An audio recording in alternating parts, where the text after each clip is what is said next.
Hello everybody and welcome to today's webinar in which we're going to be discussing the top 5 mistakes that smart people make. 5 ways that smart people do dumb things to sabotage their property investment success. And our special guest today is Miriam Sandkuhler from Property Mavens, one of Australia's leading buyer's agents and the author of this book. And if you haven't read it, you should. It's one of the best books on property investment that I've read in my 30-plus year career as a real estate investor, writer and researcher. Miriam's going to be taking us through some of the errors that people make in trying to grow their wealth through property investment. So welcome, Miriam, and tell me, how come smart people do dumb things as property investors? Hi, Terry. Thank you for having me. Look, it's interesting. I find usually the higher or more educated the client that I deal with, or the client that I potentially come across as a client, the more they think that real estate is easy and that their intellect is superior usually to the real estate agent that they're dealing with, and that they'll be able to make smart decisions or not get caught up in being manipulated or misled, because they automatically assume that their intellect and skills in their profession will transfer across to a real estate negotiation. So it sounds like ego gets in the way of common sense very often. Yeah, pretty well. And usually the smarter, the more it gets in the way of common sense, simply for that reason. Okay. So, Miriam, over to you to your presentation. I'm really looking forward to this one because I've seen, I know that you're a particularly well-researched practitioner and that you've done a lot of work in putting this presentation together based on your experience as a buyer's agent and as a researcher and as a property investor who's been very successful in your own right. Thank you, Terry. Okay, so as you said, we're going to talk about the top 5 mistakes smart people make, and these are mistakes that I come across fairly frequently, and this is, a lot of it's to do with people's rationale and thinking. So we're dealing with psychological considerations here. Obviously, there's just a bit of a disclaimer on the screen stating that we're not providing tailored financial, tax, legal advice in any way whatsoever, or property advice. And we strongly recommend that people seek their own individual, independent accounting, legal, finance and property advice from an expert before embarking on actioning any information disclosed in the presentation.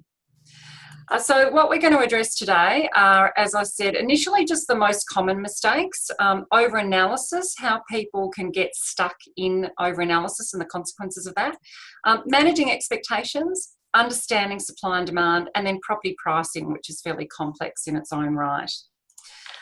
Okay, so just briefly, who are we? Well, Property Mavens, we're a specialist property advisory firm, and our expertise lies in finding what I call high-performing investment-grade property for clients. And we help people find the right property for their budget, whether they're owner-occupiers or investors. A little bit about me and my background. I'm a licensed estate agent. I choose to work as a buyer's advocate, so I legally represent and work for the interests of the buyer in any transaction. I'm an accredited property investment advisor, which is a little bit like a financial planner, but for direct property only. And as you mentioned before, very kindly, I'm a best-selling author of my book, Property Prosperity, and I do a lot of media commentary as well. And we've been finalists for a number of awards in the buyer advocacy area. So I've touched on this in the past, and there are other webinars that your members can actually go and look at. And in the past, we've talked about the 7 common mistakes property investors make, but still absolutely at a minimum. Mistake number 1, people don't understand their risk profile and they don't invest to their risk profile and the matching strategy, for want of a better word. So I would encourage everyone to go back to that original webinar and have a look at that in detail. Number 2, they don't have a clear plan of what they're trying to achieve, and that takes into consideration, time frames, budget. Age is really important, where they're at in their life. Are they 25 and about to have family and those commitments, or are they 50, 55 and looking towards retiring and generating income?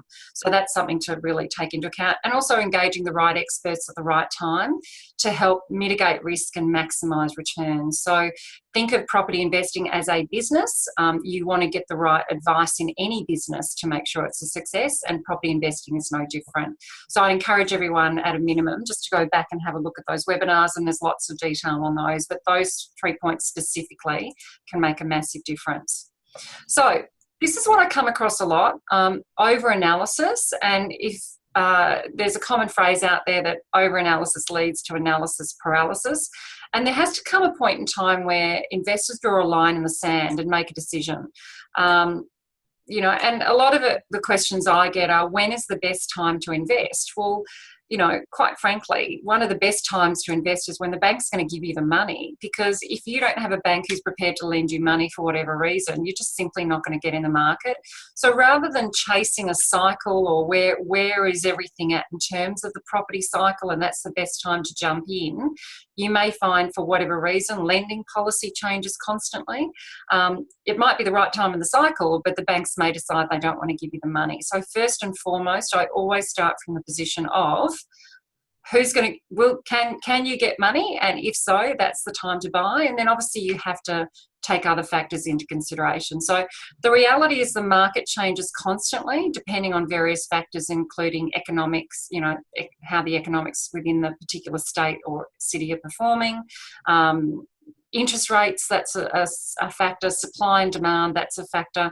So it's about taking that into consideration, but still taking action. The market isn't perfect, you know. I say to most people, you're never going to find the perfect property. If you want something that 100% ticks your boxes as an investor, well, then you buy a block of land and you build. But that's more a strategy for an owner-occupier. So when I'm working with clients, providing you understand the criteria that you need to look at, if it ticks around 80% of the boxes, well, then that should be good enough to be able to buy a property, providing it's the right boxes that are being ticked. So don't go looking for something that's going to tick 100% of everything, because you'll just simply never buy. You know, and we're not comparing apples with apples when you're looking at a property. You know, you might be looking at an apple, an orange, a banana. They're all different. Some will have pros, some will have cons. But again, ultimately, you've got to decide where that line in the sand is and then make a decision to take action. And if you're getting stuck, obviously there's an opportunity to go and seek professional advice to get some guidance there. And the reality is, what's time out of the market costing you? I've got a little case study that we're going to have a look at shortly, just to give you an example. But the other thing too is, an analysis is meaningless if you don't actually take action, because it's action that creates wealth, it's action that gets you in the market, and it's action that gets you earning income and or capital growth. So some examples of this, these are examples of properties I bought recently for clients. Now, this first one happened to be a development site. I bought it in August 2016 for a client for $705,000. And as at September this year, it was valued at $1 million based on the most recent sales. Now, if that client at the time had decided to wait for whatever reason, and in the space of, 13 months, that client would have almost been down, 45% in capital growth. So that's the cost. That would have been the cost of that client being out of the market in that suburb for that time. If we have a look at the second case study here, I just bought this in August for another client for $680,000. Now, last weekend, I missed out on a comparable property, only a matter of streets away, same size land, similar property type, and that sold at auction for $782,000. So in the space of 2 months, that is the most comparable recent sale. And that's a consequence of supply and demand.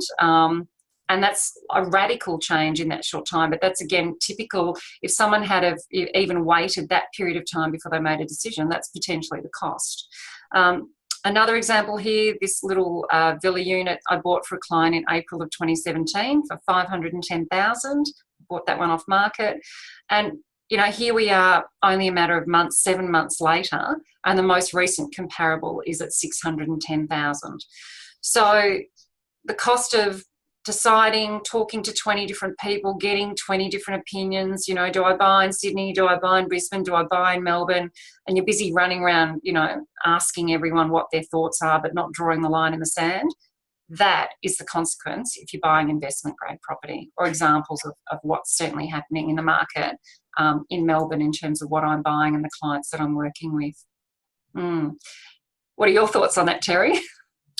Well, yeah, I'm very familiar with the terminology analysis, paralysis by analysis, and I come across it constantly with customers who clearly want to do something, but just find it very, very hard to make a decision. I think it's because the sums of money involved for many people are quite daunting, and they're afraid of making a mistake. I think it's that primarily that the thing that stops people taking action when they can or should. And it's fear of getting it wrong. That's the problem. Yeah. A lot of people just can't overcome it. Yeah, and look, that fear is something, and you may recollect I've written a chapter in my book about that very early on, about managing your money mindset. And if there is fear around anything, there are steps that you can put in place to help address those fears, to give you confidence and certainty to move forward. And again, depending, if it's fear of finance and fear of debt, it may be that you fix part of your loan and have the other part variable if you're concerned about cash flow.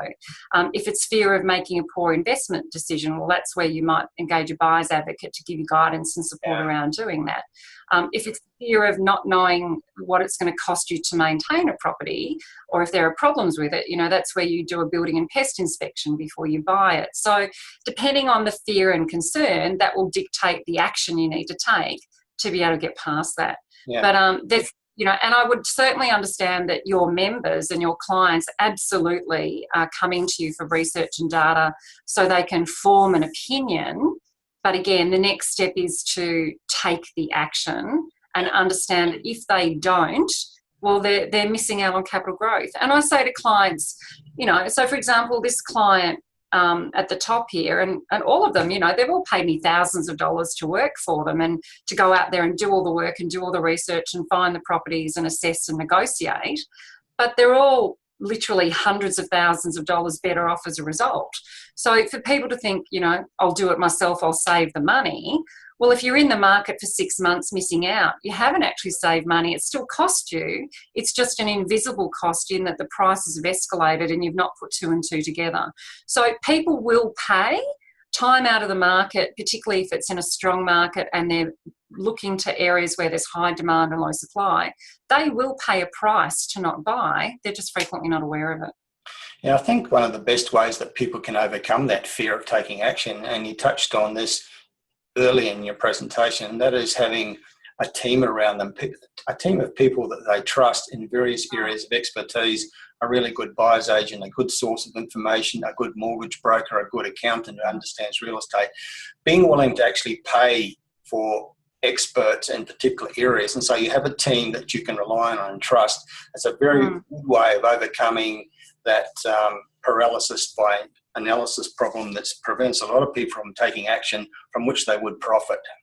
Yeah, absolutely. Absolutely. And again, it's about maximising return and mitigating risk. And there's a reason people are experts in their field, and there's a reason that you pay them.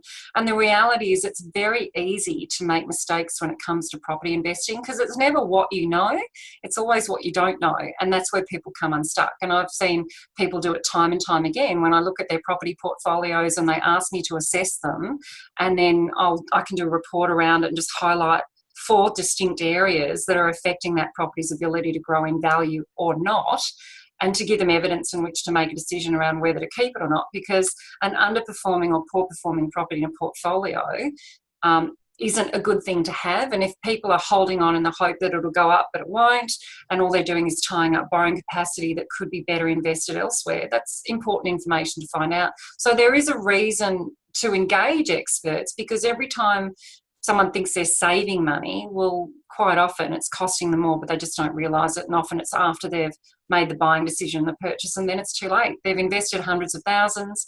A lot of people don't want to take a hit knowing or accepting they've made a mistake, because there's a bit of shame around that. I mean, I'm very pragmatic. I've made mistakes in the past. Some of that content is in the book. That's why I've written the book, to help others. But I'm pragmatic. If I've made a bad decision, I'll deal with it and move on, and then make a smarter decision next time to cover any lost opportunity or whatever the case may be. And I've certainly done that in the past, which has obviously led me to working in the profession that I'm in and doing what I'm doing and having written a book. So it really is about taking the emotion out of it, or dealing with the emotion that's getting in the way of stopping you getting an outcome, and making a smart, evidence-based, unemotional decision. Yeah.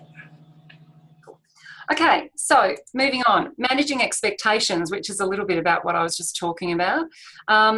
People look at property with filters. They have their own personal filters. So I can be in a room, put a slide up of 2 different properties and ask everyone which one they would buy and why they would buy it.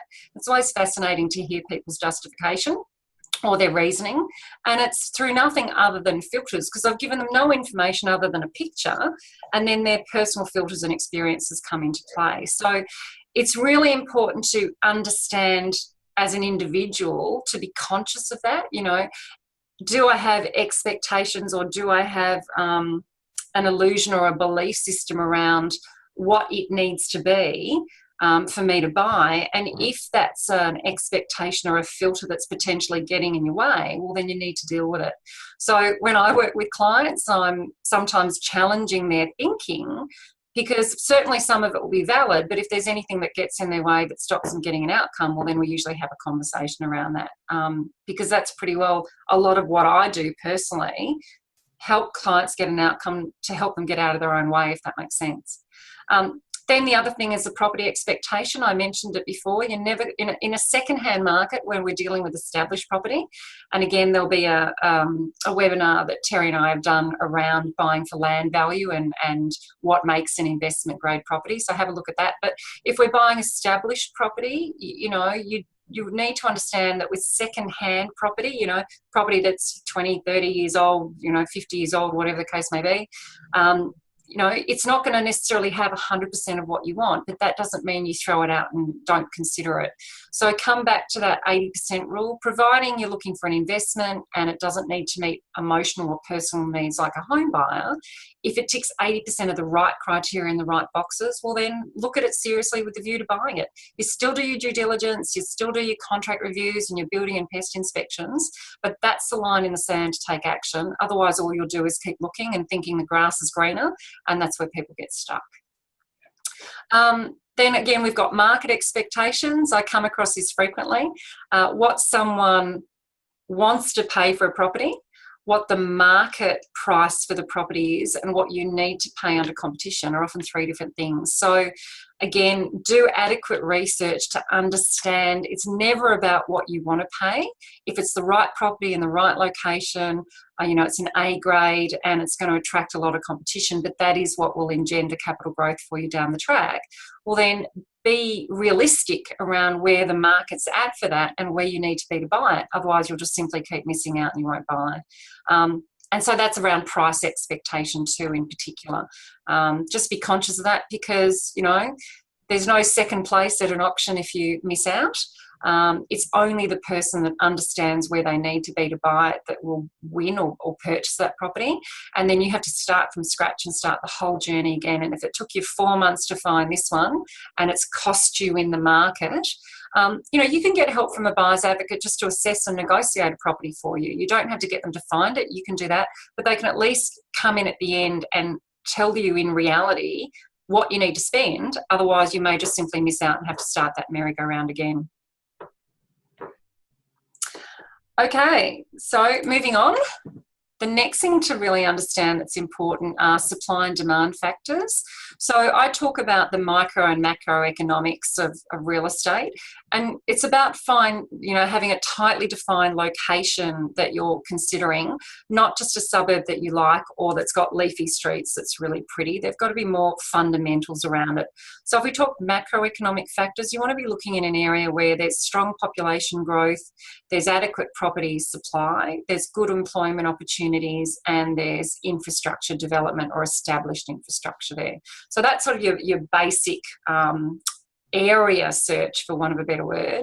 And then when you start narrowing it down to suburbs, you want to start looking at local amenities. So that'll be schools, shops, hospitals, council facilities, that sort of thing, cafe strips, shopping strips.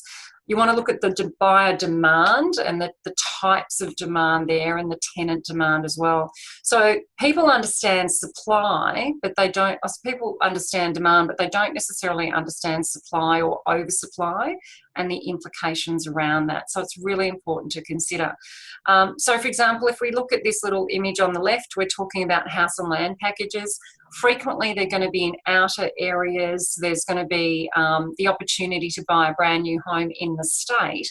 But if there's substantial amounts of land there that can continue to be released and developed and released and developed, well, then there should be a realistic expectation that your opportunity for capital growth will be hindered by that, because where you've got ongoing supply of real estate and that's meeting demand, well, then that's never going to drive capital growth. Conversely, if we're looking at, say, the image on the right and we're more in a inner city location and there's no more land available to be developed and what's there is there and people want to live in that location and have that proximity, well, then this is a scenario usually that's reversed. Demand is frequently high and supply is frequently low. So again, it's being aware of those considerations before actually taking the step to purchase. So I've got a little case study here. I'll talk about what's going on, and I'm sure, Terry, you've done a hotspotting report on this particular area. So this is the Hume City Council in Victoria, and it encompasses quite a large area, including suburbs such as Broadmeadows, which is in that particular pocket too. Now, the Hume City population forecast for 2017 is 215,273 people, and it's forecast to grow to 372,627 by 2041. So that's substantial growth in that time, and there's already been substantial growth in the suburb, and primarily it's because there are a lot of affordable house and land packages. So this is very much an area that I'm talking about where there's a lot of supply, but also a lot of demand, and that demand is being met, and consequently the capital growth in Sunbury over the last 12 months was 12.66%, which was great, and the capital growth in Craigieburn within that particular council area was 10.73%. So that's great, and a lot of it's been driven by very high population growth. So when I spoke to my contacts at the council, we were having a conversation around what's driving this and also who's moving in there and what are the implications and the consequences. So in this particular situation, the council, when they did their planning, and they do it obviously over a course of a number of years, they kind of worked on the assumption that the average person who was residing in the area at the time had a typical family, 2 adults and 2.4 children, and that's what their forecasting and their budgeting and their planning encompassed. Now, we've had a lot of migration into Melbourne in particular. We are averaging about 100,000 people a year, more than any city in Australia, and that's driving demand as well, and that's also driving and inflating prices in certain areas. So the advantage here is that, or the opportunity has been that people have been coming in and buying affordable house and land packages, and that's contributed to price growth, but it's also provided some challenges for the council too. Because a lot of those migrants that are coming in, whether they're Sudanese or Iranian or Indian, they're often coming in with large families. So they may have 3 or 4 or 5 children. And the council, to a degree, has actually been caught a little bit short because they haven't planned based on those numbers and families of that size. So I know the primary school, I think, had approximately 350 students this year, and next year they've got registrations for approximately 550. So that means they've had to dump 16 portables onto the primary school site because they've just had this massive influx of population growth that they're not able to accommodate, and that's the solution that they've had to do in the very short term to manage and deal with that. So you can understand where staff at the council, are obviously trying to cope with what's going on that was really quite unexpected. Another example of the implications is that public transport isn't able to meet that population growth. The planning that was in place can't rapidly change to accommodate that massive growth. So there are issues around that. And particularly in the area of Broadmeadows, I know that it consequently has probably the highest percentage of unemployment of Centrelink in Victoria. I think it's running at around 22%. And so you've got all these people coming into this area, and lack of public transport and lack of job and employment opportunities is what's contributing to unemployment. So on the one hand, it's good to have the reporting and the knowledge and the understanding of growth in the area, but you've got to look at those other growth drivers to see and understand from a medium to long-term point of view if it's going to be a good place to invest. So a lot to take into consideration. It's not just the research report, it's digging deeper and finding out more. Now, one thing I will say is this might be a glitch that's a 5 or a 10-year problem, and then once the issues of public transport are dealt with and once more employment opportunities present themselves, well, then things could substantially change. But as an investor, you want to ask yourself, is it worth taking the risk of buying there with the issues that are currently being presenting themselves, in the hope that in 10 years it's resolved and then I'll keep making more money then. So just, yeah, a lot to take into consideration when it comes to that kind of thing. There you go, Terry. That was a lot of talking without a break. Yes, and well done. You obviously know the subject and you've obviously researched this particular area very well. Yeah, we're very mindful of the Hume City local government area. It's definitely on our radar screen. It's in our reports. It's got strong growth factors. It's benefits from housing affordability issues, also proximity to major jobs nodes. There's some very, very big jobs nodes up in that northern part of the Melbourne metropolitan area, and people like to buy firstly where they can afford, but ideally buying something affordable close to where they're working, keeping in mind that most people don't actually work in the CBD, which is one of the fallacies. That's right. Yeah. Around real estate investment. You've got to be close to the CBD because everyone works there. Well, the majority of people in Melbourne and any other city actually don't work in the CBD, and that northern part of Melbourne does benefit from having those massive job zones like the fruit and vegetable markets moved up there. Massive logistics firms lining the ring road, big employers, major regional shopping centres, etc. So there are, it does tick plenty of boxes, but as you say, there are problems that people need to consider, including the high unemployment rate and the ability of public transport to keep up with demand. Yeah, and look, there's obviously been really good capital growth, but whether that's sustainable based on those problems that we're talking about is the issue. And as you've said, there's ticks a lot of boxes, but it's just about, digging a little bit deeper and then making a decision and being a little bit more informed. Not overanalyzing it so you do nothing, but you either make a decision to proceed or a decision to go elsewhere, but nevertheless it's a decision to keep moving forward and taking some sort of action. Right. Okay, and then pricing. So one thing I will say is pricing is really complex, and I spoke before about, when you look at property, unless you're looking at an apartment building and they're all the same, and, for land value, we don't necessarily suggest that that's a good thing to do. But, we're looking at an apple, an orange, a banana, and it's really hard for the average person to understand how to appraise and price property. And like I said before, there's what people want to pay, there's what the market indicates it's worth, but then under competitive circumstances at auction, well, where do you need to go and where is there a reasonable price to go to within reason without overpaying? Because then there could be implications and consequences with your lender if they don't agree with the price that you paid. So very few properties are the same. Variations to consider and include are things like the title type. Is it what we call a green title in Victoria? Is it strata? Is it stratum?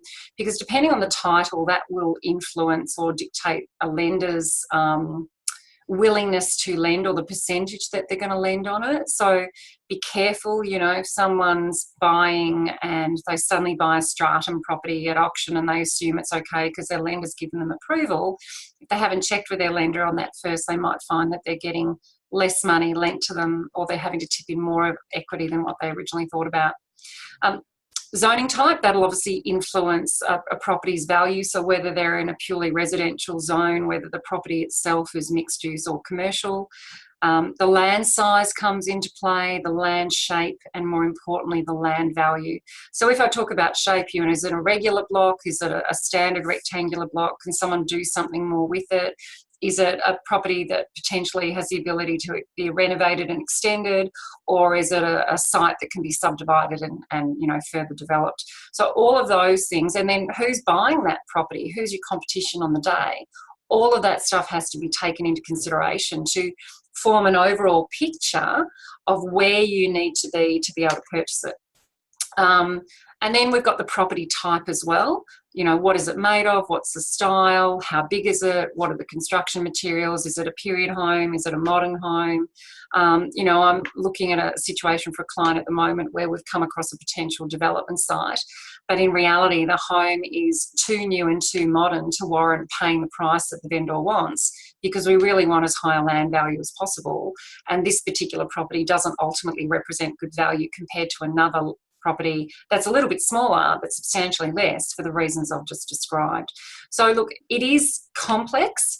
You have to be aware, certainly in Victoria, underquoting still exists. Unfortunately, we have a legal framework now that enables agents to do it, and they're getting away with it simply because Consumer Affairs still doesn't have the manpower to police it. So depending on the state that you're buying in, be careful of things like that. Be careful of comparable sales that agents are using, because they may in fact not be comparable at all, and I frequently find that sometimes they're not.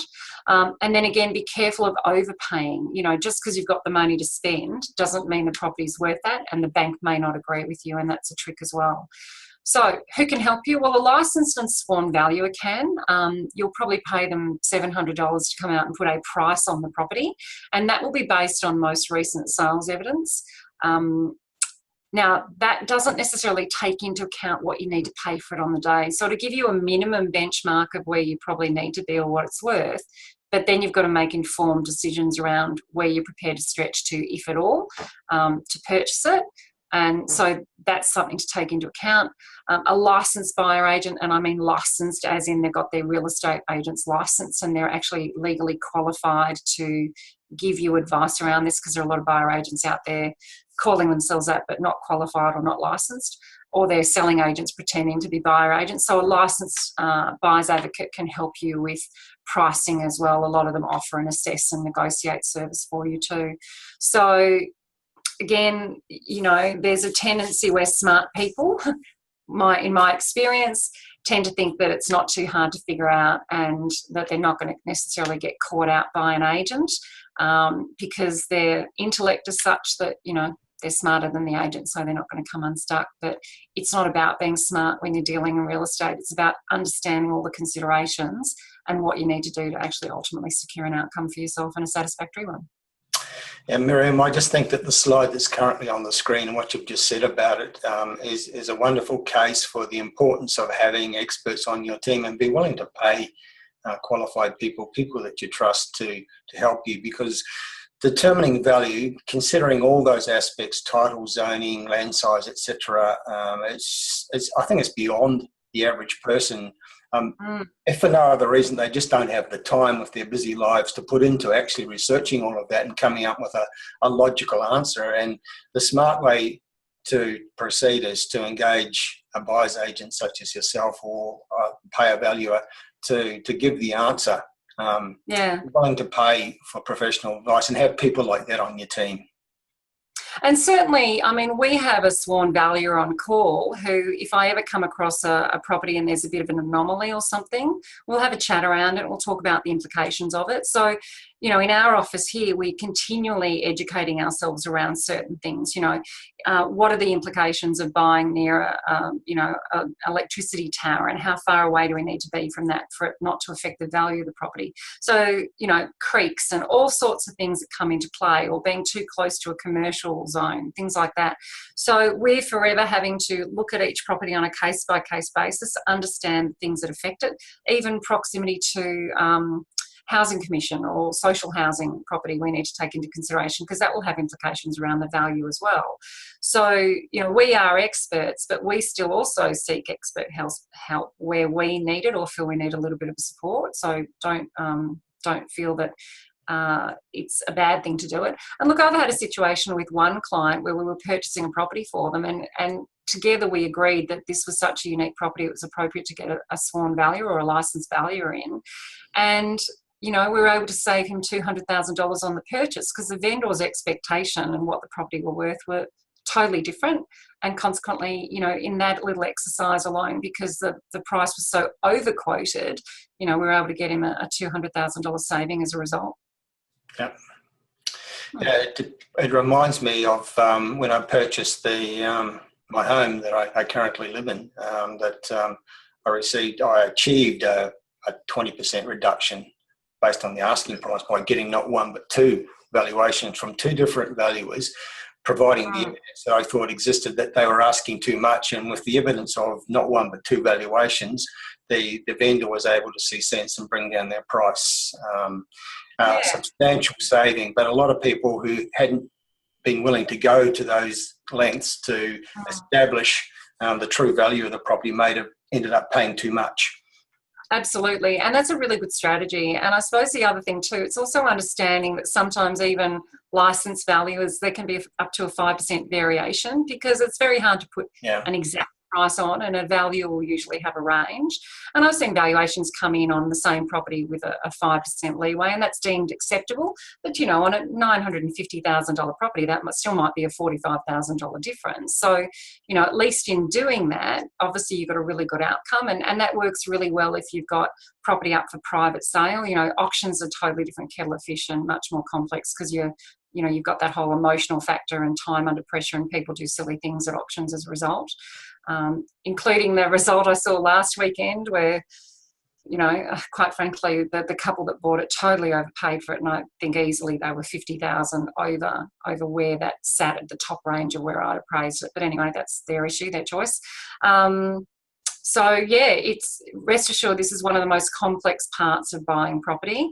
And you want to make sure you're getting the right advice and understand what you're buying so as to not miss out, particularly if you've spent days and weeks and months tracking this particular property down with a view to buying it. Yep. This is the last place where you want to sort of get to the point where you make a big mistake and you miss out, because it just starts the whole process all over again. Yeah. So that's it really, Terry. I mean, they're the things where smart people get in their own way.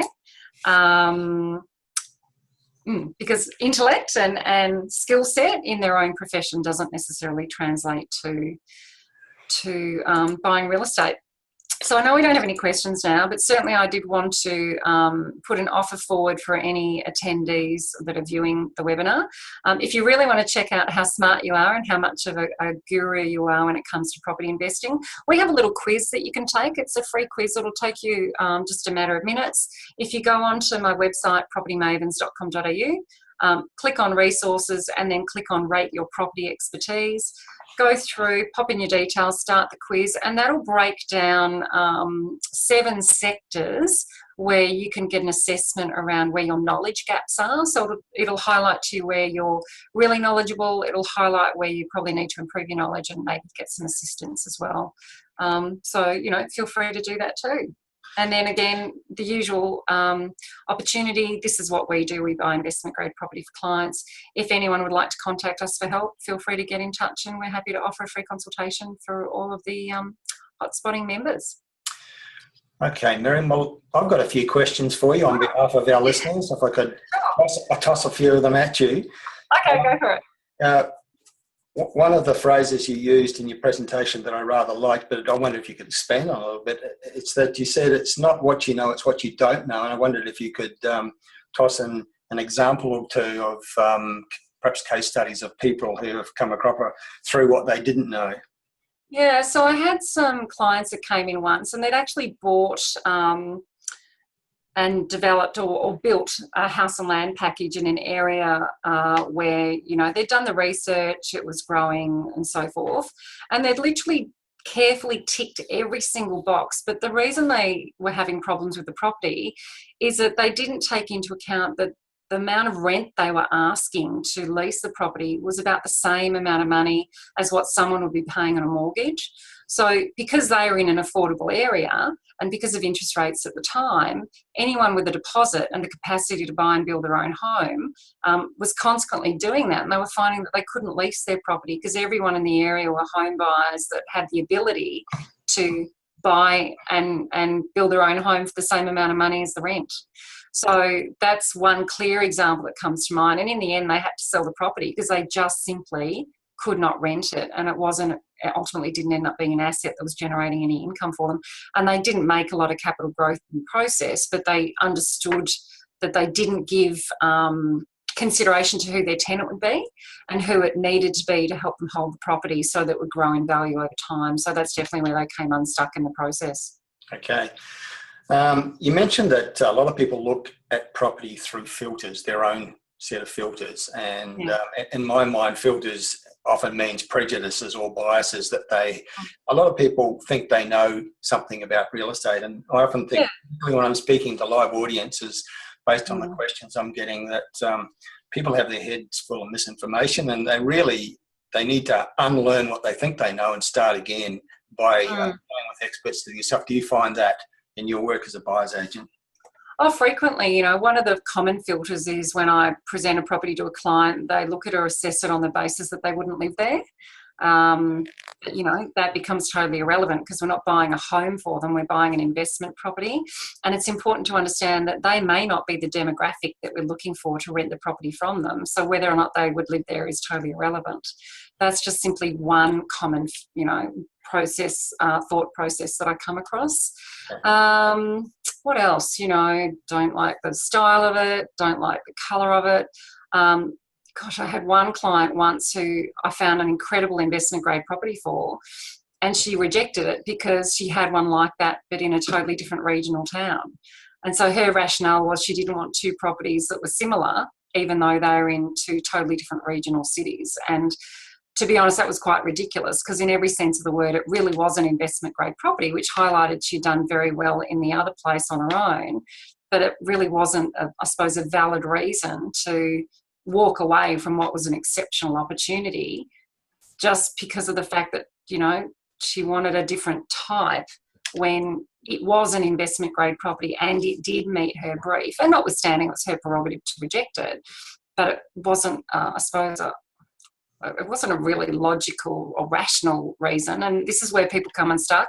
They make irrational decisions. They make emotional decisions. Their filters are frequently emotional. Yeah. And one of the things I suppose I'm pretty good at with clients is helping them take the emotion out of it to then make a fully informed evidence-based decision to move forward. Okay. You mentioned that some people achieve paralysis by wanting to tick 100% of the boxes, and that quite often it's okay to proceed when it ticks 80%. In terms of the 20% that might be missing, what are some of the acceptable or minor things that people should just let go of if it's preventing them from proceeding and buying something that's worthwhile? Okay, well, look, I think, it might be just, you wouldn't live there, you don't like the colour of it, the floor plan's on 100%. Mind you, having said that, it still needs to be a reasonable floor plan. It can't be so bad and so awkward that it just doesn't work. So there are variations, and I suppose when I look at a property, we're assessing 57 different criteria, and there might be elements that score very low, but other elements that score quite high, but collectively it's okay. So probably what I'd say, it's more about things that you would walk away from. So if you've got real issues with overlooking, if you've got real issues with potential problem neighbours, particularly if it's social housing or you're aware that that's in very close proximity, that's a good reason to walk away. Street appeal, if it's a really bad street appeal or really big problems with parking or things like that, sometimes they can be reasons to walk away. Even something as simple as security and safety. Are you in an environment where a tenant would feel safe living there? Would an owner-occupier feel safe living there? So if you're buying in areas that are still being gentrified, that's okay, but you still want to make sure that there's no immediate threat to a tenant or a future home buyer that's going to affect your ability to rent or resell the property. So it's more the bigger things to me that would make up the 20% that you'd walk away from a property from. And then, if those smaller things collectively add up to 80%, orientation, is the property facing south and it's totally, blocked in on all sides where you get no sunlight whatsoever, that's a good enough reason to walk away. And then the rest is simply that combination of everything else to at least, hit that 80% mark. And it depends on the strategy too, Terry. I mean, if someone's looking for a property that they're going to ultimately renovate, extend, do up, well then from a scoring point of view, that's going to be, not score as high necessarily because of the fact that work has to be done on it. Whereas if it's a property that's modern and relatively recently new and, you know, might have 4 or 5 years on it, well, you want that to score relatively high because of obviously what it is, the condition that it's in and so forth. So everything's a variation, and this is why pricing is so complex, because so much has to be taken into account. Okay. Yeah, you touched on zoning issues and just very briefly mentioned sometimes you can come across a property in a particular zoning with or particular land size where there may be an opportunity in the future to subdivide, do an extra dwelling on that property. I'm finding that investors around Australia are looking more and more for those additional twists, those value-adding opportunities, and less satisfied with pure passive investment where you buy something that you can put a tenant into and wait for it to grow in value. Are you finding that that's increasingly an important criteria for your customers and something that people should be keeping an eye out for? Yeah, I mean, look, definitely there are people who want to go down that path, and I'll be very upfront by saying it matches their risk profile. So the thing about developing and adding value and doing all of that, it's not for the faint-hearted.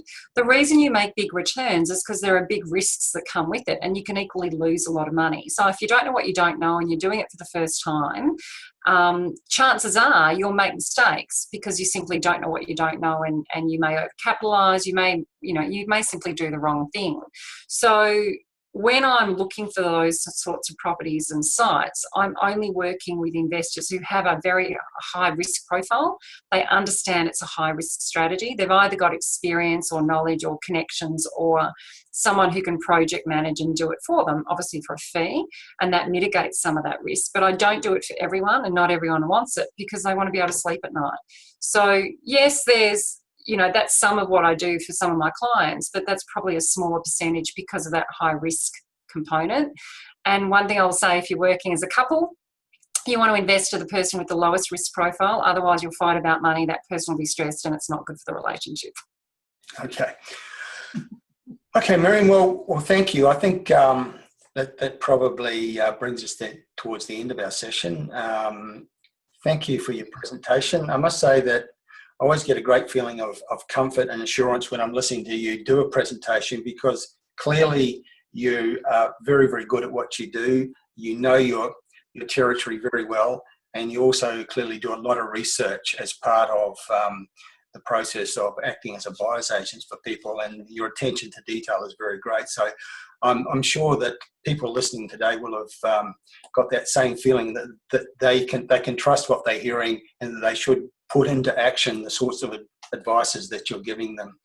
I was impressed by the degree of attention you pay to a market like Hume, for example, which is one that a lot of investors and home buyers are paying a lot of attention to because of affordability, etc. But alerting people to some of the not so good things about a growth area like that they need to understand, not necessarily stopping from buying there, but just to be aware that there is a downside to all those wonderful growth numbers that they're reading. You also made me even more aware than I was before of the complexities that can be involved in choosing a good piece of real estate, and in particular the importance of having experts on your team. I think this is one of the biggest learnings for me, and I think for people listening, is that you really must build a team around you if you're going to be successful with property investment, and be willing to spend some money on that, because it's the worst kind of false economy in property investment to be not willing to spend that money, but rather in contrast be willing to go out and spend $500,000 or more on a piece of real estate, but not being willing to spend relatively small sums of money, making sure that the piece of real estate you buy is the right one for you. So thank you again, Miriam. It's always a wonderful presentation when I do a webinar with you, so thank you for that. I hope the people listening today got as much out of it as I personally did. And if people want to follow up, perhaps to ask you questions or perhaps make use of the services you provide, the slide on the screen, I think, provides the answer to the question I was about to ask you, how they get in touch with you. Yeah, so if anyone wants a consultation, they just go on the website under contact. What I'll also say under that resources tab, there are free guides that people can download, 7 common mistakes investors make, home buyers make, self-managed super fund investors make. So definitely click on that just to download those. You don't have to share your details with me to benefit from reading that. If you wanted to buy my book, Property Prosperity, you can buy it there, and I've got a sometimes run different offers through the course of the year, but that's quite cheap on Kindle as well. I think you can buy it for less than $10 on Kindle. And then if someone wants an actual consultation, just fill in the form and send it through, and we'll certainly be in touch and endeavour to point people in the right direction. But coming back to what you said about experts, particularly if you're investing, first expert that you absolutely also have to talk to is your accountant, because everything else is irrelevant if you don't have the right tax structure from the beginning to suit your circumstances, because you'll literally give away, potentially half of any gains you make in tax. So I just want to highlight that's a really important one too. And under that resources tab here as well, there are a number of the webinars that we've already done together, Terry. So if people want to go and revisit those webinars, you can click on under that resource tab and have a look at those too. Okay, thank you again, Miriam. And just reminding people, this is the book we've been referring to. As I said, it's one of the very best books on property investment that I've read in the 30 to 35 years I've been doing what I do in residential real estate. So thank you again, Miriam. Thank you, people, for tuning in and listening. This is Terry Ryder from Hotspotting. Over and out for now. Thank you.